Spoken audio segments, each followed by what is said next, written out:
សូមស្វាគមន៍មិត្តអ្នកស្ដាប់ទាំងអស់គ្នាថ្ងៃនេះយើងសូមនាំមកជូននូវរឿងនិទានមួយដែលមានអត្ថន័យជ្រាលជ្រៅនិងប៉ះពាល់ដល់បេះដូងរឿងនេះមានចំណងជើងថាកូនចិត្តអាព្រៃនិងម្ដាយក្រីក្រ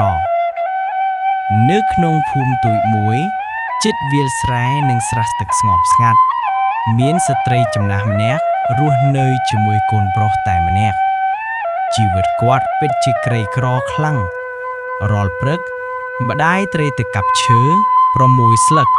និងលក់បន្លែដើម្បីរកប្រាក់តិចតួចឲ្យកូនញ៉ាំនិងទៅសាលាគាត់ធ្វើការដោយមិនគិតពីភាពនឿយហត់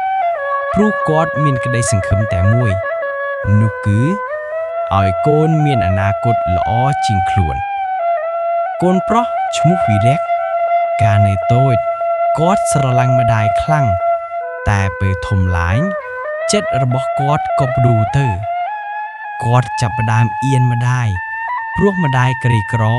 សម្លៀកបំពាក់ចាក់មុខមាត់ស្មុគស្មាញដោយការធ្វើការខ្លាំង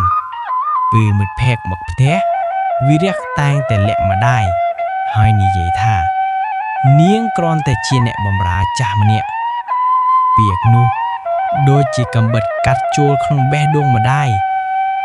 ឮប៉ុន្តែមិននិយាយអ្វីឡើយគាត់តែយំស្ងៀមនៅជ្រុងផ្ទះថ្ងៃមួយម្ដាយឈឺធ្ងន់មិនអាចក្រោកទៅធ្វើការបានទៀតទេគាត់ហៅវីរៈមកជិតនិយាយដោយសំឡេងខ្សោយៗថាកូនអើយម្ដាយមិនសុំអ្វីទេម្ដាយសុំតែឲ្យកូនក្លាយទៅជាមនុស្សល្អនិងរស់ដោយសុចរិតតែវីរៈមិនបានយកចិត្តទុកដាក់ឡើយគាត់ចិនតែលេងទុកម្ដាយឈឺនៅផ្ទះតែម្នាក់ឯងយប់នោះម្ដាយបានទទួលដង្ហើមចុងក្រោយដោយគ្មាននរណាអង្គុយក្បែរផ្ទះតូចនោះស្ងប់ស្ងាត់មានតែសំឡេងខ្យល់និងបេះដូងម្ដាយដែលឈប់លោតពេលវីរៈត្រឡប់មកវិញគាត់ឃើញម្ដាយដេកស្ងៀមមិនឆ្លើយគាត់ហើយម្ដងទៀតម្ដាយសូមភ្ញាក់ឡើងតែគ្មានសំឡេងឆ្លើយនៅពេលនោះវីរៈទើបដឹងថាគាត់បានបាត់បង់មនុស្សតែមួយដែលស្រឡាញ់គាត់ដោយគ្មានលក្ខខណ្ឌគាត់ដួលលើដី